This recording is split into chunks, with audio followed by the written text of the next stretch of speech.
Great to see you. Always want to implore our knowledge onto you. And today's conversation is about money from 𝗦𝗵𝗲𝘄's book, Financial IQ. So I'm going to pass the mic onto my wonderful, lovely co-host, Ria. Ria, I'm going to pass the mic onto you. Thank you. Thank you, Alka. Now, Increase Your Financial IQ by Robert Kiyosaki. I so love this book. Why? Because I came here in the US having a financial IQ of a moron. Now I'm improving my financial IQ slowly. I am not quite there yet, but I'm slowly upgrading my level of financial IQ. So today I'm going to be discussing the fourth measure of financial IQ. Just to recap, the first one is financial IQ number one is making more money. Financial IQ number two is protecting your money. Financial IQ number three is budgeting your money. And the fourth measure of financial intelligence is leveraging your money. So I'm going to read to you a small paragraph from the book. After a person budgets a surplus, the next financial challenge is to leverage their surplus of money. Most people save their financial surplus in a bank. And I was like this before. This was a smart idea before 1971, before the US dollar became a currency. Also, after 1974, workers needed to save their own retirement. Millions of workers did not know what to invest in, so they invested their financial surplus in a well-diversified portfolio of mutual funds, hoping this would leverage their money. While savings and a well-diverse mutual fund portfolio are a form of leverage, there are better ways to leverage your money. If a person is truthful, he or she has to admit it doesn't require much financial intelligence to save money and invest in mutual funds. That is why returns on these investment vehicles are historically low. Financial IQ number four is measured on return of investment. So for example, a person who earns 50% on his money has a higher financial IQ than someone who earns 5%. And someone who earns 50% tax-free on his money has a higher financial IQ on a person that earns 5% and pays 35% in taxes on that 5% return. One more point. Many people think that the higher returns on investment require higher degree of risk. That is not true. Later in this book, I will explain how I achieve exceptional returns and pay very little, if anything, in taxes, all with very low risk. To me, having a well-diversified mutual fund portfolio and savings in the bank is a lot riskier than what I do. It is all a matter of financial intelligence. So what I learned from number four, which is leveraging your money, Alka, because of 1971, after 1971, the US standard was not a form of, the US just became a currency. So what happens then, before it was pegged to gold, but after that, after 1971, it was no longer pegged to gold. US dollar became a currency.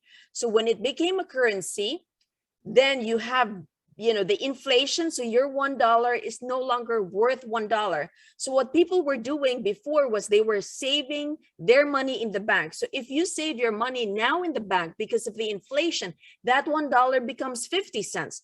Number two, right. What they did to have leverage, to leverage their money is to invest it in mutual funds, and we still do it now. When I came here in 2004, working as a resident physician, I was putting my money into the mutual funds. Why? Because I didn't know anything, and it was very easy because my employer would just give me this pages and pages of papers that I would just check. Am I low risk? Do I want high risk? Or do I want to have a well-balanced mutual fund portfolio? And it was very easy. All I got to do was check box the box, right? Yeah. So I didn't know anything. And after I check mark the box, it was all set up to be a low risk, well diversified mutual fund. And because I didn't know anything, I was just hoping and praying that the money would go, work hard for me. But that is not the case, because I tell you, and I kid you not, my 40,000 of money in that mutual fund is what after 2004, now it's 2022. After 18 years, it's 50,000, 54,000 Wow. from 40 to 54. Yes, it went up, but I lost time. I lost the opportunity cost. If I've invested that 40,000 into my own self and deploy that money into something that I know that will earn money.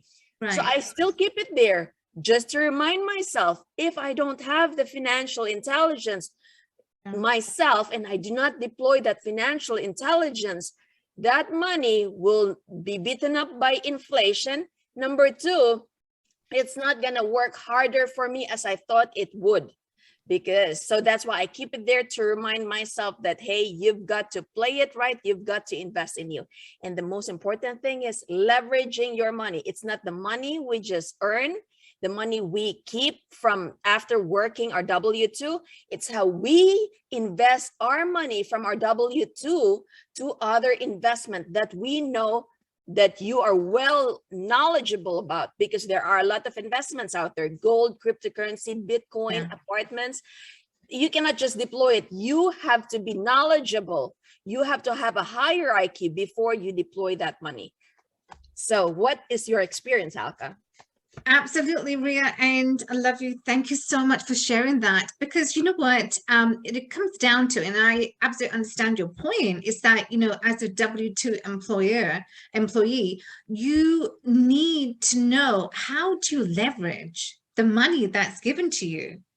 And we've spoken about this on many shows, that, you know, it comes down to leveraging. It comes down to, how do you invest? Do you have the knowledge of what you're investing in? Like you mentioned, cryptocurrency, Bitcoin, etc., etc.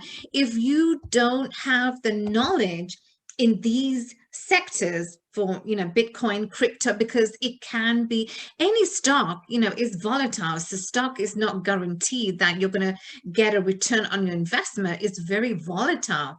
So that's what I don't like. In my experience, I don't like stocks. The only reason, because it is unpredictable. You don't know, you know, it can, you know, it's very volatile. And so there's a risk, but there's a risk of owning anything. But the only risk that's 100% guaranteed is real estate. As we know, real estate is 100% is guaranteed. Does not matter what the economy is like. Real estate will work for you because it's real.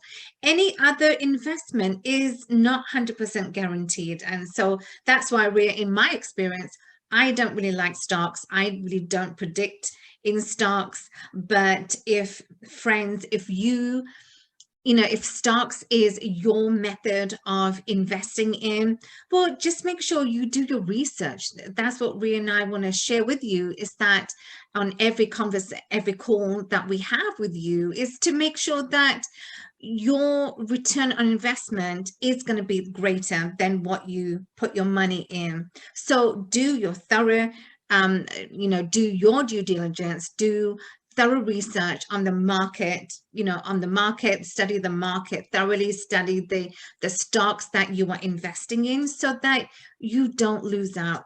So Ria, thank you. I really appreciate that. As always, you know, you always share lots of nuggets with us. And friends, we would love to hear from you. What do you invest in? And what is your method of investment? Because at the end of the day, you got to get a greater return on your investments. So Ria, any final thoughts before we do close for the day? Kenny. Thank you, Alka. I was muted there. So yes, we have to leverage our money, but before we deploy our money, we want to make sure we have that financial intelligence on where to deploy it. We need to know what we have to do. We can't just deploy it just because our friend is doing it. Okay, every market is different. Every location is different. So you've got to know your market before you deploy your money into apartments. If you want to go to apartments, if you want to do stocks, you've got to know the company that's in control right now, right? So leverage your money, but leverage that money onto you, because in the end, you are the leader. You're the one deploying your money into these investments. Until then, we'll see you tomorrow. Absolutely, Rhea. Thank you. And that's you know, lots of nuggets that were shared by Rhea. So thank you so much. So friends, we have come to the end of the show. Hope you got a lot of information, got lots of nuggets that were shared by Rhea. And so make today the best investment, and the best investment is always in you. So we will see you, friends, tomorrow, same time, same place. So go out there, have great success, and make the rest of the day the best of your day.